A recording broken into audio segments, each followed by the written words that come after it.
To report on key issues that have arisen since the last meeting. Councillor Wells, please.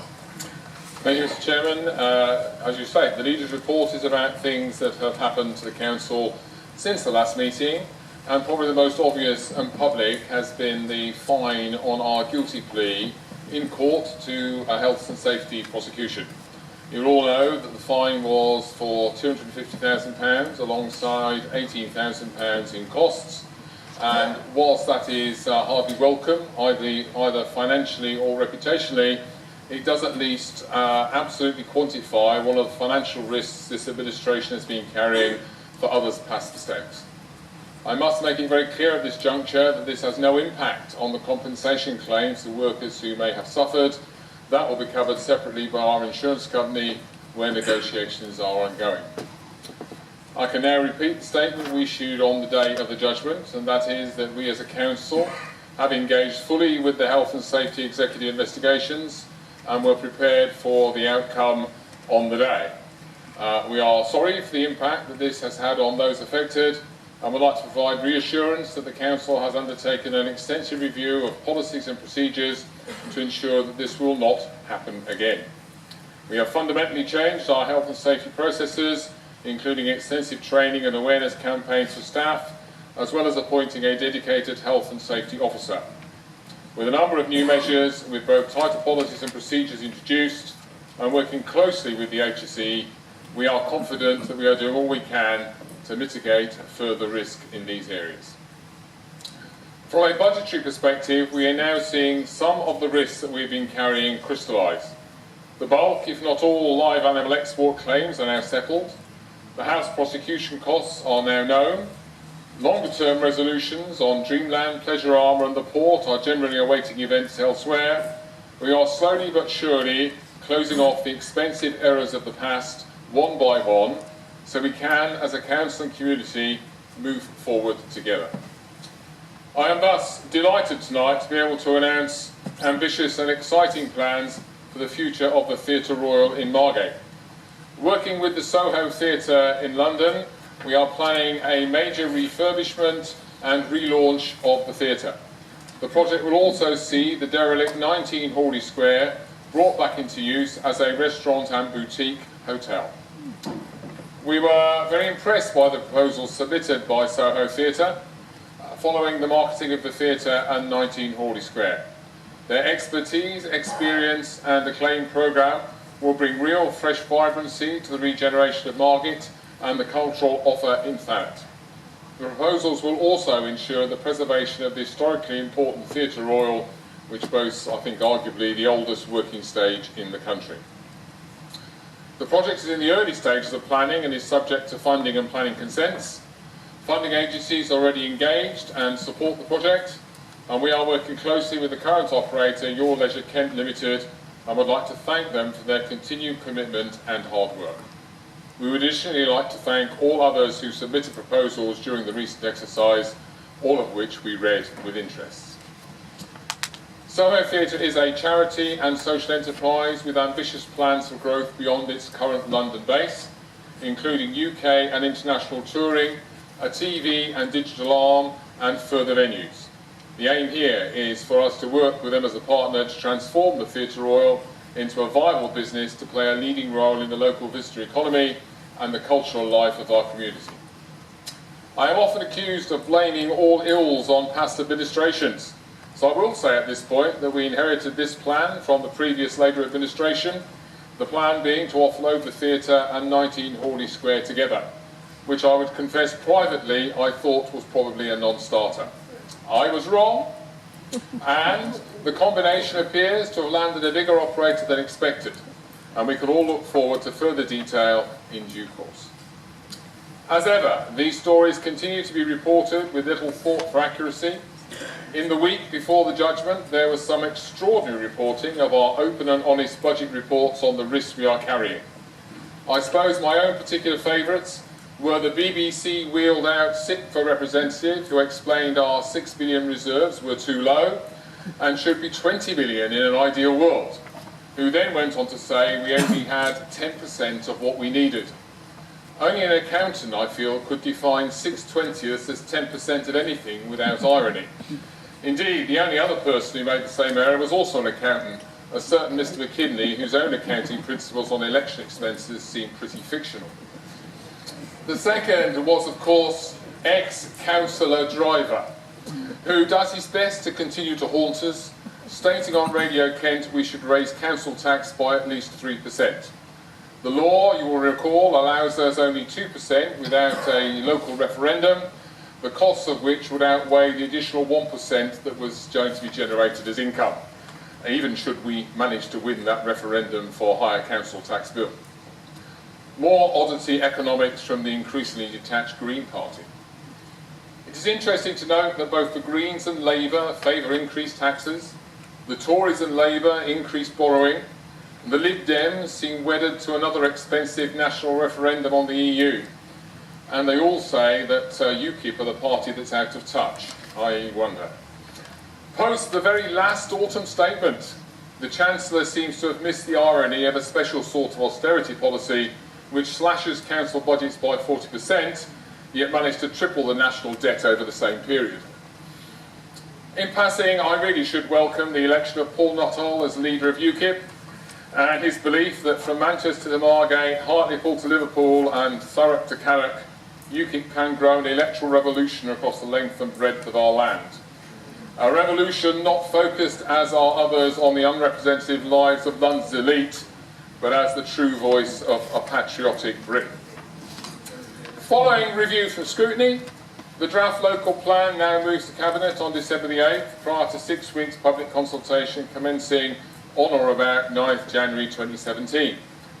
Scrutiny recommended and Cabinet will accept a review of rejected housing sites, an understanding for the public consultation that further evidence can be accepted during the coming phases, and a clear indication for the consultation that a mixed-use delegation for the airport site does not exclude aviation use, but it does not guarantee aviation-only use. Thereafter, there is a final chance to present commentary to the inspector at the pre-submission stage around June 2017, prior to the planned examination in public. Given the local plan technically began in 2011, we have no room left in any timetable for manoeuvre or delay. The risks of delay include taking over of the plan by DCLG, or indeed, subject to amendment before Parliament right now, intervention by the County Council. Either would mean local councillors having little or no influence on housing and site planning decisions, something I think we all understand would be a dereliction of our duty and responsibility. Next spring begins to look very busy indeed. The usual budget cycles, some asset disposals due to go to auction, plus the local plan work, plus the public viewing of the business case for the possible council merger across East Kent. The decision on moving up to the next stages and public comment due round about April 2017 if the case stacks up after publication earlier in the year. Then I understand there could be a county election due on the 4th of May as well. A really peaceful few weeks through early 2017 just to keep us all on our toes. I commend this report to the Council this evening and look forward to the comment from other group leaders. Thank you, Mr. Chairman. Thank you, Councillor Wells. I call upon Councillor Bayford to comment on or ask questions in relation to the Leader's report. Yeah, thank you, Chairman. I'd like to thank the Leader for once complying with the Constitution and making sure that we did get the report. It would be churlish to point out that it did arrive this morning rather than yesterday, but as it was 6 minutes past midnight, I think I'll forgive him for that one. Obviously, it's not good news that we've been fined £250,000 for health and safety breaches.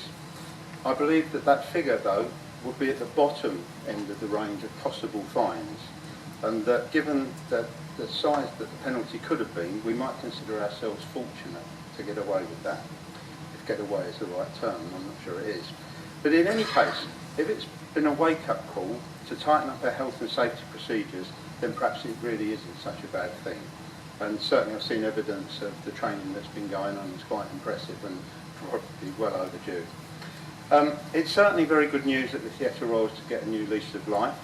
It's certainly had lots of false dawns over the years, and I hope that this one does come together. But I think your report indicates that there's probably a lot of pieces of the jigsaw that have got to come together, so I do wish it's successful.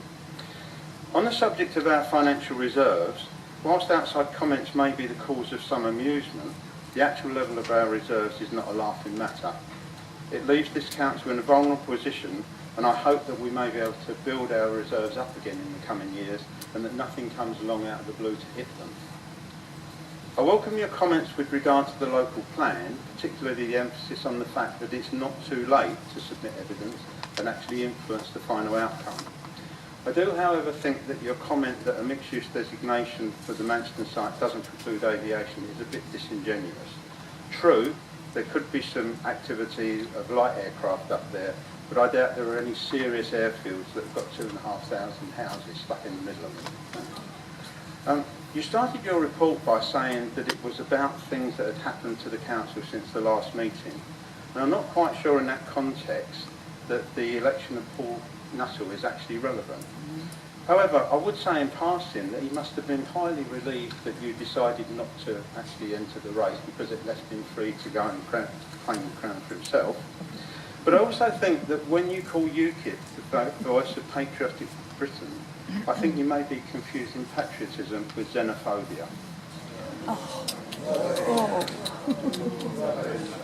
Finally, I'd like to take this opportunity to wish members on all sides of the chamber, officers and the residents of Thanet a happy, healthy and peaceful Christmas. Thank you. Thank you, Councillor Bayford. Councillor Wells, do you wish to respond? Yeah. Sorry. Yes, I will respond very briefly. I trust when we come to look at the budget setting exercise, you'll have a good look at the medium-term financial plan and the intention to start the fairly long and painful job of rebuilding reserves, because it's going to be something that's going to take a little while, but I think you'll probably find there's some bits and pieces in there. And I use the word patriotism very consciously and very deliberately, because that, like many other words and many other symbols of this nation, they seem to have been taken for political use rather than for the use which they're intended. And I certainly like to think of myself as a patriot, and that's not necessarily the same as being a xenophobe, and perhaps a little consultation with the dictionary might help you there. Thank you, Councillor Wells. I call upon Councillor Matterface to comment on or ask questions in relation to the Leaders' Report. Thank you, Chair. Before I start, I've been asked by Councillor Johnson to thank you for your email of apology of what happened at the last council meeting. She asked me to say it's been much appreciated. Now, the matter in hand, the White Finger case.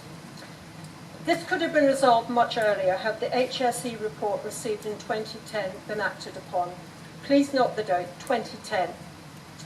Has that report now been found? Because I understand it was filed. And are the conclusions in that report the same as in the recent case that came to court? Could I ask, please, whether trade union officers were involved during the period under discussion, because this must have come forward at some point. I trust the recent... Sorry, Councillor Matterface, I may have been thinking about something else, but you've lost me for a second. I'm not sure that I saw the connection to the Leaders' Report we've just been given. It's not appropriate. It's not appropriate at this point? Because I'm monitoring officer comment. Mr. Howard. Just a word of extreme caution that we are still in the middle of legal proceedings. I think it's inappropriate to discuss the cases or matters surrounding the cases at the moment. Thank you. I would certainly accept that advice, but please continue, Councillor Matterface, with your response. Councillor Welsh referred to the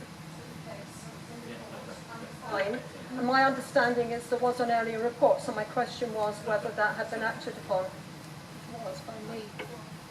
Again, we are in the middle of legal proceedings which is still current. Councillor Wells referred to the end of a prosecution case without any detail.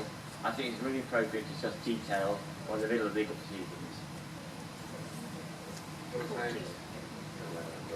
Well, I'll move on then. I'll bow to your obviously your legal knowledge, which is not mine.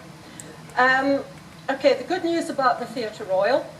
So can we be reassured that the relevant cabinet member is fully au fait with the Bonner-Keenley side report of 2013, which was the latest in a long line of reports on the theatre's viability?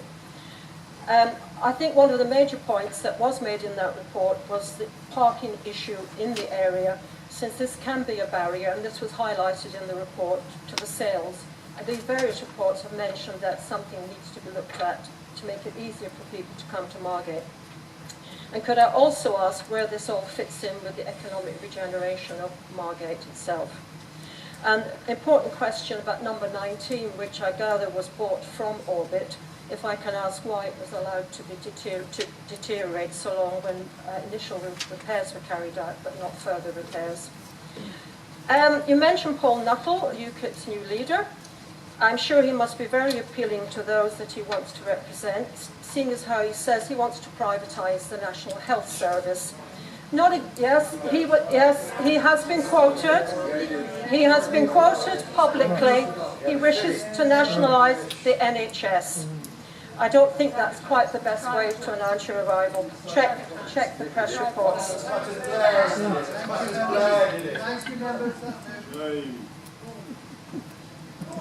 I should privatise. I do apologise. This is tight, and I can't even read my own typing. Privatise the NHS. I do apologise. Nationalise it. Opposite.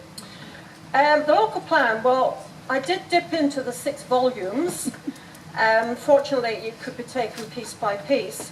But I'd like to remind the leader that the delay, 2011, was largely due to a change in the government, which kept moving the goalposts when it came to the national planning policy framework. And I would hope that there'd be some kind of précis for the public who are being asked to consult, because if the overview and scrutiny panel had only a week to read it, there's an awful lot for the public to read, and they've only been given 6 weeks. I'm not looking forward to the next version coming out on the iPad, because it can be really difficult to find the relevant page. And finally, on the asset disposal, which you referred to very obliquely there, I have to ask why you are prepared to risk some viable businesses by selling them off. And I have to ask if there's any scope for further discussion on this, especially since I was reassured earlier in this year that they were safe for disposal. I feel the most compelling need in Thanet is job creation, not killing off viable businesses. And could I just mention very briefly at the end that December the 1st, which is today, I'm surprised you haven't mentioned it's the opening of the winter shelter tonight for the people who are sleeping rough. And to my knowledge, because I have done the training, at least 250 local people have signed up as volunteers, and I think we should commend that. I did the training last week, and it was very impressive to see so many young people, middle-aged people, and people even as old as I am up for the training. And I wish the whole scheme great success. I know Councillor Fairbrass was involved in setting up that scheme. Thank you. Thank you very much. Councillor Wells. Yes, thank you, Mr. Chairman.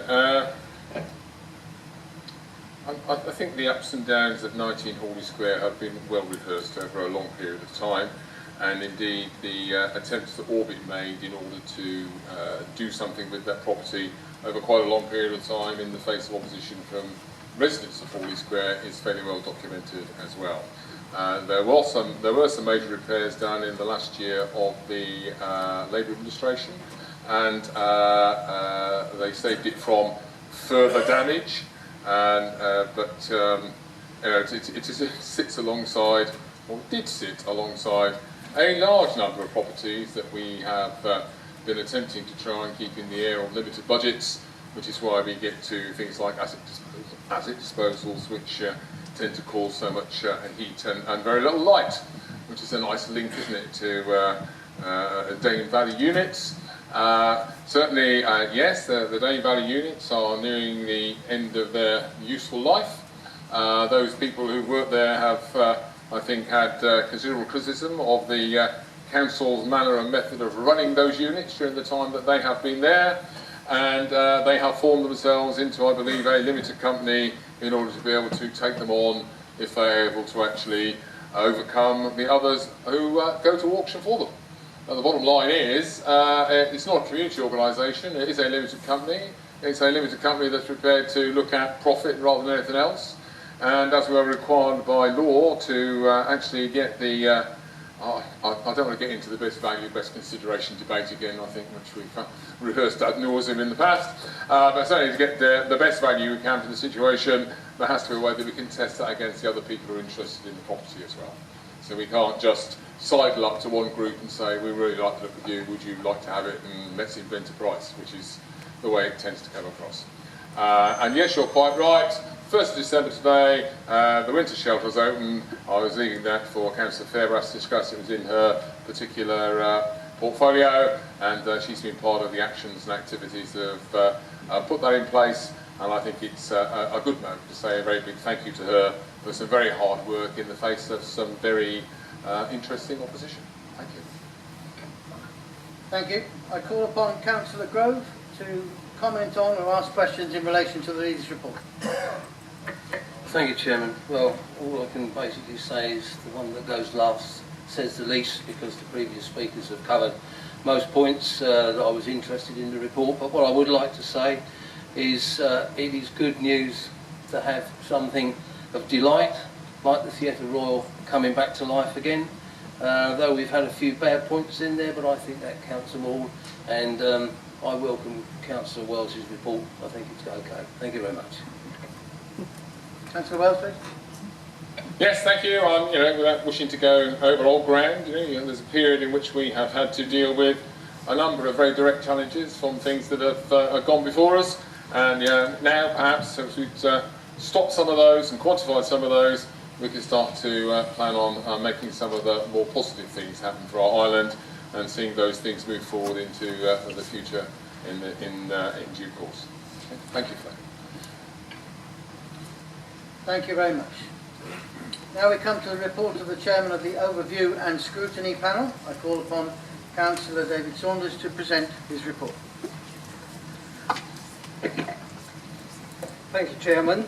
Members, the report before you this evening outlines the activities since we last met in October of the Overview and Scrutiny working panels. You will also see from the papers that the panel met on the 25th of October when the main agenda item was fulfilling Thanet's growth and development opportunities, and I'm pleased to report that panel recommendations relating to the wording of 2 paragraphs within the report were taken on board and the text amended accordingly. In addition, the panel met on the 21st of November, at which the main agenda item, as you've heard this evening, was the draft local plan. And in addition to public speaking, I was pleased to see 13 non-panel members at the meeting. Members are encouraged to attend the Overview and Scrutiny meetings, particularly when the agenda items include an important one of local interest. And in this connection, this is a date for your diaries, those who are interested. In this connection, I would confirm that our next meeting is on Tuesday the 13th of December, and that meeting includes an agenda item on Dreamland entitled Post-Implementation Review of Dreamland Phase 1 Lessons Learned. So a date for the diary, and I look forward to seeing members there in order that everyone's aware of what's going on or what has happened, and maybe that meeting will answer many of the questions that we find posted in the local press and social media. Members, I commend this report. Thank you. Thank you very much, Councillor Saunders. Do any members wish to comment on the report? Thank you again, Councillor Saunders. Next agenda item